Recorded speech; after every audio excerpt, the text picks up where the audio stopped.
जेन जी भले ही रील्स और ट्रेंड्स पर फिदा हैं, लेकिन आज की भागदौड़ भरी जिंदगी में कई युवा सुकून और पैशन को भी प्रायोरिटी दे रहे हैं।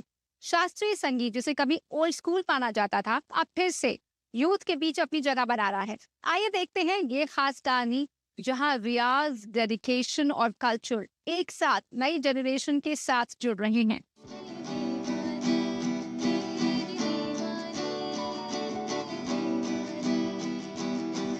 सुबह का वक्त है और प्राची अपने घर में संगीत के रियाज में जुटी है। संगीत की साधना उसकी रोजमर्रा की दिनचर्या का हिस्सा है। सोच के दिल में कटी उठती रही, रात भर दर्द मुझको जगाता रहा। न कोई ऑडियंस, न कोई कैमरा, बस वो, उसका रियाज और सुरों से उसकी अपनी दुनिया। अगर आप सोच रहे हैं कि ये कोई पुरानी कहानी है, तो नहीं, ये आज की जेनजी की कहानी है।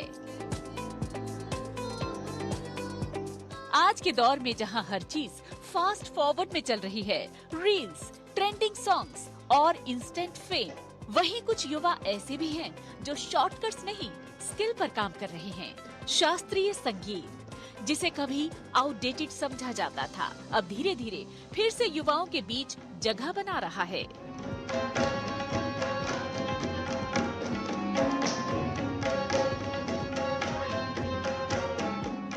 मैं जब छोटे से वो हारमोनियम बजाना सीखती थी, तो उसमें कुछ राग वगैरह हमें सिखाते थे, तो वो शास्त्रीय संगीत से है। तो वो सीखते मैं मेरे को इंटरेस्ट आया क्लासिकल म्यूज़िक में, तो फिर मैंने आगे अपना करियर इसी में मैंने चूज़ किया। इस बदलाव में सोशल मीडिया का बड़ा रोल है। अब टैलेंट दिखाने के लिए बड़े मंच की जरूरत नहीं है।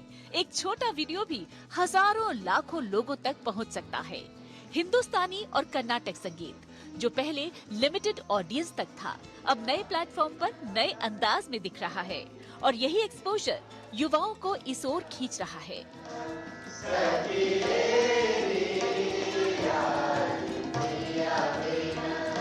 पहले जहां इसे केवल गुरुकुल, संगीत विद्यालयों या खास महफिलों तक सीमित समझा जाता था, वहीं अब युवा वर्ग इसे खुले मन से अपना रहा है। ग्वालियर का राजा मानसिंह तोमर संगीत एवं कला विश्वविद्यालय इस संदर्भ में खास भूमिका निभा रहा है।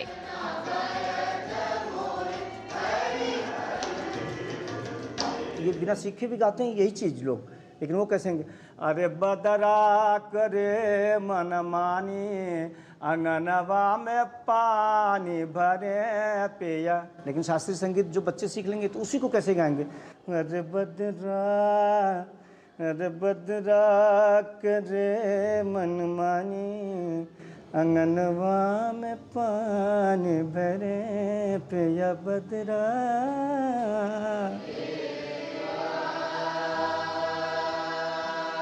शास्त्रीय संगीत की सिर्फ क्लासेस ही नहीं, यहाँ आज भी गुरु शिष्य परंपरा उतनी ही मजबूत है, जहाँ सिर्फ गाना नहीं बल्कि डिसिप्लिन, पेशेंस और फोकस भी सिखाया जाता है।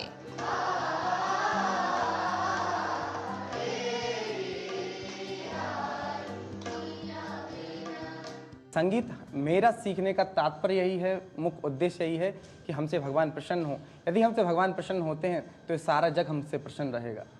जहाँ पर कृपा राम की हुई, ता पर कृपा करें सब कोई, क्योंकि ये रामचरितमानस की चौपाई है, जिस पे राम जी कृपा करें, भगवान कृपा करें, तो उस पर सब प्रसन्न हो जाते हैं।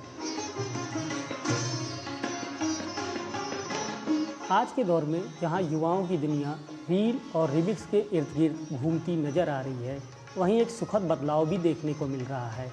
बहुत से युवा भारतीय शास्त्रीय संगीत को अपना रहे हैं। संगीत की यही खासियत है, ये हर किसी के लिए है। नेत्रहीन छात्र भी इसे सीख रहे हैं, समझ रहे हैं और जी रहे हैं, क्योंकि यहाँ देखने से ज्यादा महसूस करना जरूरी होता है। As a Gen Z, I'll be honest, शास्त्रीय संगीत जो मेंटल पीस हमें देता है, जैसे आजकल की रोज़मर्रा ज़िंदगी में बहुत ज़्यादा स्ट्रेस होते हैं। वी हैव न्यू टर्म्स जैसे एंग्जाइटी हो गया, डिप्रेशन हो गया, और भी बहुत सारी चीज़ें होती हैं जो बिज़ी लाइफ की वजह से हम लोग मतलब एकदम प्रेशराइज फील करते हैं। और उसी प्रेशर से बाहर निकलने के लिए हम शास्त्रीय संगीत को सुन सकते हैं। आज का युवा सिर्फ मॉडर्न नहीं बनना चाहता, वो अपनी संस्कृति को भी साथ लेकर चलना चाहता है। वो जानना चाहता है कि वो कहां से आया है और उसकी पहचान क्या है। और इस तलाश में शास्त्रीय संगीत भी एक मजबूत जुड़ाव बन रहा है।